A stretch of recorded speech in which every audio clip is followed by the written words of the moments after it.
নমস্কার বন্ধুরা, খবর সন্ধান চ্যানেলে আপনাদের প্রত্যেককে স্বাগত জানাচ্ছি। এই মুহূর্তের একটা গুরুত্বপূর্ণ আপডেট পাওয়া যাচ্ছে যে বঙ্গোপসাগরে একটি শক্তিশালী নিম্নচাপ তৈরির সম্ভাবনা আবার রয়েছে। সেই নিম্নচাপের জন্য কি ঘূর্ণিঝড়ের কোনো সম্ভাবনা রয়েছে? যদিও সেটা হতে পারে জুন মাসের প্রথম দিকে। আমরা এই আপডেট পাচ্ছি যে জুন মাসের 3 তারিখের দিকে অবশ্যই আপনারা লক্ষ্য করতে পারছেন একটি শক্তিশালী নিম্নচাপ বঙ্গোপসাগর থেকে বাংলার দিকে এগিয়ে আসার একটা সম্ভাবনা রয়েছে। এর পাশাপাশি গতকাল বর্ষা আরও অনেক জায়গায় প্রবেশ করেছে। বাংলার কোন কোন জায়গায় বর্ষা প্রবেশের সম্ভাবনা কবে রয়েছে, এই সমস্ত বিষয়, এবং উত্তরবঙ্গে রয়েছে প্রচণ্ড ঝড় বৃষ্টির পূর্বাভাস। পশ্চিমবঙ্গে দক্ষিণবঙ্গে গরম কমতে চলেছে, সেরকম একটা আপডেট পাওয়া যাচ্ছে। এই সমস্ত বিষয় আপনাদের সঙ্গে শেয়ার করার চেষ্টা করব। শেষ পর্যন্ত সঙ্গে থাকবেন, আশা করছি তথ্য বা ইনফরমেশন আপনাদের যথেষ্ট ভালো লাগবে, কাজে লাগবে। আমাদের চ্যানেলকে সাবস্ক্রাইব করবেন, একটি লাইক করতে ভুলবেন না। প্রথমে যে আপডেটটা আমরা দেখব যে নিম্নচাপ তৈরির সম্ভাবনা কবে রয়েছে, সেই নিম্নচাপ কোন দিকে যেতে পারে, ঘূর্ণিঝড়ের কোনো সম্ভাবনা রয়েছে কিনা। তার জন্য আমাদের এগিয়ে আসতে হবে কবে নিম্নচাপটি তৈরি হচ্ছে, কোথায় তৈরি হচ্ছে, সেটা প্রথমেই আমাদের দেখতে হবে। যেটা এই মুহূর্তের আপডেট থেকে আমরা দেখতে পাচ্ছি, অবশ্যই আপনাদের সঙ্গে সেটা শেয়ার করছি। এই চলতি মে মাসের 31 বা 30-31 তারিখের আশেপাশে একটি উত্তর আন্দামান সাগরের দিকে একটি সিস্টেম লক্ষ্য করতে পারা যাচ্ছে। এই সিস্টেমটা কিন্তু পরবর্তী ক্ষেত্রে শক্তিশালী আকার ধারণ করতে পারে, এরকম একটা পূর্বাভাস পাওয়া যাচ্ছে। তো এই মুহূর্তে দেখুন, এই যে সিস্টেমটা আমরা দেখতে পাচ্ছি, এই সিস্টেমটাই মূলত একটি প্রচণ্ড শক্তিশালী নিম্নচাপের আকার নিতে পারে। সেটা খাড়া উত্তরমুখী হয়ে এবং স্লাইট একটু পূর্বমুখী হয়ে এগোতে পারে। তো আরও আমরা দেখার চেষ্টা করব আরেকটু এগিয়ে গিয়ে যে সিস্টেমটা কিভাবে এগোচ্ছে। আমরা জুন মাসের 1 তারিখের দিকে যদি যাই, দেখতে পাচ্ছি সিস্টেমটা একটি নিম্নচাপের আকার নিচ্ছে। অর্থাৎ 30 এবং 31 মে তারিখে সেটি ঘূর্ণাবর্ত আকারে থাকছে এবং জুন মাসের 1 তারিখে সেটি নিম্নচাপের আকারে পরিণত হয়ে যাচ্ছে। এই যে এল চিহ্ন, অর্থাৎ একটা নিম্নচাপ তৈরি হচ্ছে। এই নিম্নচাপ পরবর্তী ক্ষেত্রে আমরা আরও দেখার চেষ্টা করব। তার আগে একবার দেখে নেব যে যখন এই নিম্নচাপ তৈরি হচ্ছে তখন হাওয়ার গতিবেগ কত রয়েছে। তো সেখান থেকে আমরা দেখতে পাচ্ছি মূলত 20 কিলোমিটার প্রতি ঘন্টায়, বিরাট কিছু নয়। আরও আমরা এগিয়ে যাব 2 তারিখের দিকে। 2 তারিখের দিকে যা পূর্বাভাস দেখতে পাচ্ছেন, খাড়া উত্তর এবং স্লাইড পূর্বমুখী হয়ে সেটা এগোচ্ছে। অর্থাৎ সেটা মায়ানমার উপকূল ধরে বাংলাদেশের দিকে এগোনোর সম্ভাবনা রয়েছে। তবে আপনাদের পরিষ্কার করে জানাচ্ছি, এই সিস্টেমটা এই মুহূর্তে অনলাইন থেকে দেখা যাচ্ছে। পরবর্তী ক্ষেত্রে এমনও হয়, দেখা যায় এই সিস্টেমটা আর দেখাই যায় না। তো এটা দেখা যাচ্ছে বর্তমানে এরকম হতে পারে, তাই আপনাদের সঙ্গে সেটা শেয়ার করছি বা জানাচ্ছি বা দেখাচ্ছি। তো আমরা দেখতে পাচ্ছি 2 তারিখের দিকে এর হাওয়ার গতিবেগ আরও বাড়ার সম্ভাবনা রয়েছে। অর্থাৎ নিম্নচাপটি শক্তিশালী হচ্ছে এবং একটি গভীর নিম্নচাপের আকারে পরিণত হতে পারে জুন মাসের 2 তারিখে। 46 কিলোমিটার প্রতি ঘন্টায় তার হাওয়ার গতিবেগ দেখতে পাচ্ছি আমরা। এটা 2 তারিখের কথা বলছি। সঙ্গে ঝোড়ো হাওয়া মায়ানমার উপকূলের দিকে থাকার সম্ভাবনা রয়েছে, এমনটা দেখা যাচ্ছে। তো 3 তারিখের দিকে আমরা লক্ষ্য করব, 3 তারিখের দিকের যে পূর্বাভাস আমরা পাচ্ছি, 3 তারিখে সেটা উত্তরমুখী এবং একটু পশ্চিম ঘেঁষে বাংলার দিকে, অর্থাৎ এখানে বাংলাদেশের দিকে এগিয়ে আসার সম্ভাবনা রয়েছে। অর্থাৎ যা বুঝতে পারা যাচ্ছে, সিস্টেমটা মায়ানমারের দিকে না এগিয়ে, অর্থাৎ সিস্টেমটা এইভাবে এগোচ্ছিল, এইভাবে কিন্তু যাওয়ার সম্ভাবনা দেখা যাচ্ছে না।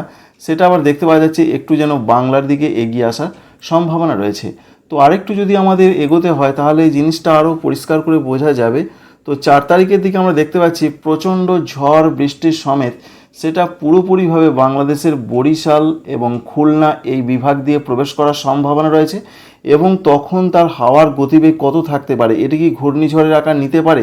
এই সিস্টেম কি দেখাচ্ছে? অবশ্যই একটি ঘূর্ণিঝড়ের আকার নিতে পারে এই সিস্টেমটি। 79 কিলোমিটার প্রতি ঘন্টায়, এটা আমরা নর্মাল উইন্ড মোডে দেখছি। সুতরাং প্রবল একটা আবার ঘূর্ণিঝড় আসার সম্ভাবনা দেখা যাচ্ছে। তবে বারবার বলে দিচ্ছি, এটা মনে রাখতে হবে, এই সিস্টেমটা কিন্তু হতেও পারে, নাও পারে। কারণ অনলাইনে বহু সময় দেখা যায় এরকম একটা সিস্টেম আসছে, পরবর্তী ক্ষেত্রে তার কিছুই দেখা যায় না।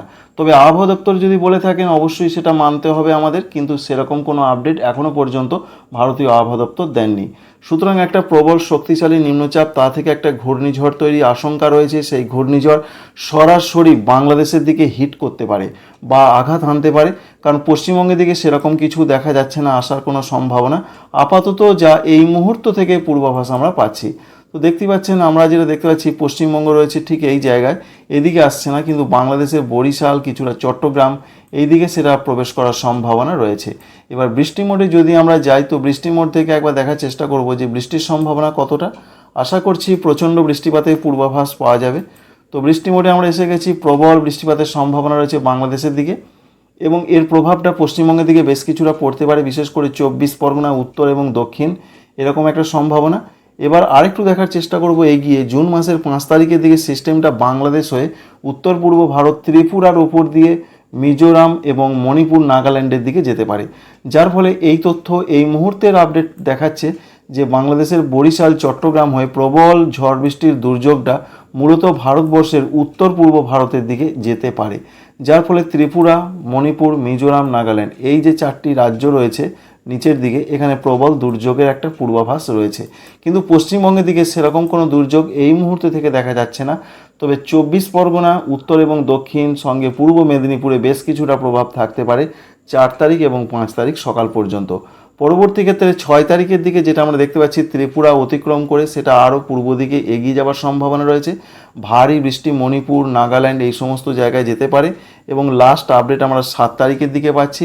সেখান থেকে দেখতে পাচ্ছি যে ত্রিপুরা, মণিপুর, মিজোরাম, নাগাল্যান্ড হয়ে মণিপুর হয়ে আস্তে আস্তে সেটা আসাম এবং অরুণাচল প্রদেশ ভারতবর্ষের সেদিকে চলে যাওয়ার সম্ভাবনা রয়েছে। সুতরাং এখান থেকে এই পূর্বাভাস আমরা পাচ্ছি একটি শক্তিশালী নিম্নচাপ যেটা মূলত বাংলাদেশের দিকে প্রবেশ করার সম্ভাবনা রয়েছে এবং বাংলাদেশ দিয়ে প্রবেশ করে সেটা ভারতবর্ষের উত্তর পূর্ব ভারতের রাজ্য হয়ে সেটা আরও পূর্ব দিকে চলে যাওয়ার একটা সম্ভাবনা বা ইঙ্গিত পাওয়া যাচ্ছে। ঠিক এইভাবে কিন্তু সিস্টেমটা যেতে পারে, এমনটা আমরা দেখতে পাচ্ছি, এইভাবে চলে যেতে পারে। তো সমস্ত কিছুই আপনাদের সিস্টেম সম্পর্কে জানালাম। যেটা দেখা যাচ্ছে আরেকবার জানিয়ে দিই, এটা হবেই তার কোনো গ্যারান্টি নেই। অন্যদিকে বাংলার জেলায় জেলায় কি পূর্বাভাস রয়েছে তার আগে জানতে হবে বর্ষা প্রসঙ্গে কি আপডেট রয়েছে। গতকাল বর্ষা আরও কিছু জায়গায় প্রবেশ করেছে, বিশেষ করে দক্ষিণ পশ্চিম এবং দক্ষিণ পূর্ব আরব সাগরের বেশ কিছুটা জায়গায় বর্ষা প্রবেশ করেছে। অর্থাৎ যে আপডেট আমরা আগে দেখেছিলাম কিছু কিছু জায়গায় সেটা আরও এগিয়ে আসছে। ঠিক এই জায়গাগুলো কমরিন এলাকার বেশ কিছু জায়গা প্রবেশ করেছে। সঙ্গে বঙ্গোপসাগরের ক্ষেত্রে বর্ষা আস্তে আস্তে উত্তর বঙ্গোপসাগরের দিকে এগিয়ে আসছে এবং কবে সেটা কেরলে প্রবেশ করবে তার আপডেট এখনও পর্যন্ত নেই। বাস্তবিক ক্ষেত্রে এই আপডেটটা রয়েছে ঠিক এইভাবে বর্ষার অবস্থান এই মুহূর্তে রয়েছে, অর্থাৎ এই জায়গাটায় বর্ষা প্রবেশ করেছে। এইভাবে কিন্তু বর্ষা এগিয়ে আসবে বাংলার দিকে। জুন মাসের 10-12 তারিখে প্রবেশ করে যেটা আপনাদের জানিয়েছিলাম, তাই এখনই বাংলায় প্রবেশ করার সেরকম কোনো সম্ভাবনা আপাতত নেই। আর আন্দামান সাগরের অধিকাংশ জায়গায় বর্ষা প্রবেশ করে গেছে। অন্যদিকে পশ্চিমবঙ্গে জেলায় জেলায় কি আপডেট রয়েছে বৃষ্টির সম্ভাবনা। পশ্চিমবঙ্গে দক্ষিণবঙ্গের জন্য যে আপডেট রয়েছে, বিশেষ করে গরমটা বেশ কিছুটা রয়েছে এবং এই গরম থেকে মানুষজন মুক্তি পেতে চলেছেন। 28 তারিখ থেকে তাপমাত্রা কমবে এমনটা সম্ভাবনা প্রধানত পরিষ্কার করে বলে দেওয়া হয়েছে। অর্থাৎ বৃহস্পতিবার অর্থাৎ বুধবার পর্যন্ত এই গরম পরিস্থিতি চলতে পারে। তবে তার আগে স্বস্তির বৃষ্টির সম্ভাবনা রয়েছে। বিশেষ করে আজকেও স্বস্তির বৃষ্টি হতে পারে বিকাল থেকে সন্ধ্যা রাতের মধ্যে। সম্ভাবনা বেশি রয়েছে পশ্চিম মেদিনীপুর, ঝাড়গ্রাম, বাঁকুড়া, পুরুলিয়া, বর্ধমান, নদিয়া, বীরভূম, মুর্শিদাবাদ এই জেলাগুলোর দিকে। সম্ভাবনা কিছুটা কম রয়েছে কলকাতা, হাওড়া, সঙ্গে রয়েছে উত্তর এবং দক্ষিণ 24 পরগনা, পূর্ব মেদিনীপুরে। 25 তারিখের দিকেও ঝড় বৃষ্টি বিক্ষিপ্ত হতে পারে পশ্চিমবঙ্গের দক্ষিণবঙ্গে জেলায় জেলায়, সেটা স্বস্তির বৃষ্টি আনতে পারে এবং 26 তারিখেও হতে পারে। তাই প্রতিদিনই রয়েছে কিছু কিছু জায়গায় বিক্ষিপ্ত ঝড় বৃষ্টির সম্ভাবনা। তবে 28 তারিখ থেকে ব্যাপকভাবে বৃষ্টি আসবে পশ্চিমবঙ্গে দক্ষিণবঙ্গে, দেখতেই পাচ্ছেন, যার ফলে তাপমাত্রা ডাউন হবে, আমরা স্বস্তি পাবো এবং বৃষ্টি বাড়বে। অন্যদিকে উত্তরবঙ্গে জেলায় জেলায় আগামী 2 দিন অধিকাংশ জায়গাতে ঝড় বৃষ্টির পূর্বাভাস রয়েছে। যা আপডেট রয়েছে আমরা সেটা দেখে নেওয়ার চেষ্টা করব। দেখুন, মাঝরাত থেকে যে বৃষ্টি শুরু হয়েছে আজকে সকালও বা একটু পর পর্যন্ত সেরকম সম্ভাবনা রয়েছে। তার মধ্যে রয়েছে আলিপুরদুয়ারে একটু ভারী বৃষ্টি হতে পারে, 2-1 জায়গায়, কুচবিহারে হতে পারে। আসামের ক্ষেত্রে প্রচণ্ড ঝড় বৃষ্টি বজ্রবিদ্যুৎ সহ হতে পারে, যেমন বরপেটা, গোয়ালপাড়া, গুয়াহাটি এই সমস্ত জায়গার সম্ভাবনা রয়েছে। তবে ত্রিপুরা, মণিপুর, মিজোরাম, নাগাল্যান্ডে বিক্ষিপ্ত হতে পারে, সম্ভাবনা বেশি আসাম, মেঘালয়, অরুণাচল প্রদেশে। এই অবস্থা আজকে এবং আগামীকাল পর্যন্ত চলতে পারে, অন্তত 48 থেকে 72 ঘন্টা পর্যন্ত চলবে।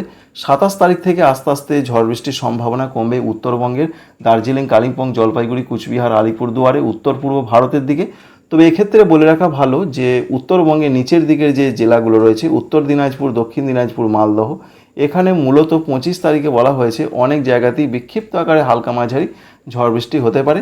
26 তারিখ থেকে ত্রিপুরা, মণিপুর, মিজোরাম, নাগাল্যান্ড, উত্তর পূর্ব ভারত, আসাম, মেঘালয়, অরুণাচল প্রদেশ, উত্তর পূর্ব ভারত যেমন বৃষ্টিটা বেশি হওয়ার সম্ভাবনা রয়েছে আসাম, মেঘালয়, অরুণাচল প্রদেশে, কিন্তু ত্রিপুরা, মণিপুর, মিজোরাম, নাগাল্যান্ডে অতটা নেই।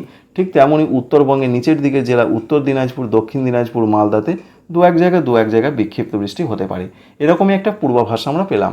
এবার আপনাদের ভিডিও জিস্ট একবার খুব সংক্ষেপে 2-1 লাইনে জানিয়ে দিই। পশ্চিমবঙ্গের দক্ষিণবঙ্গের জন্য যে আপডেট রয়েছে, আজকে আগামীকাল আগামী পরশু বিক্ষিপ্ত স্বস্তির বৃষ্টি হতে পারে।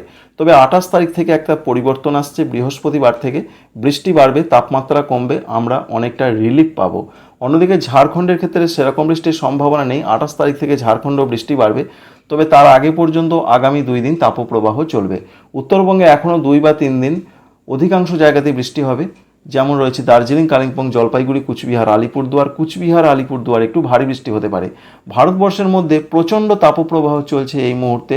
পূর্ব উত্তরপ্রদেশ, সঙ্গে রয়েছে পূর্ব মধ্যপ্রদেশ, বিদর্ভ, এছাড়া দিল্লি, পাঞ্জাব, হরিয়ানা, চণ্ডীগড়।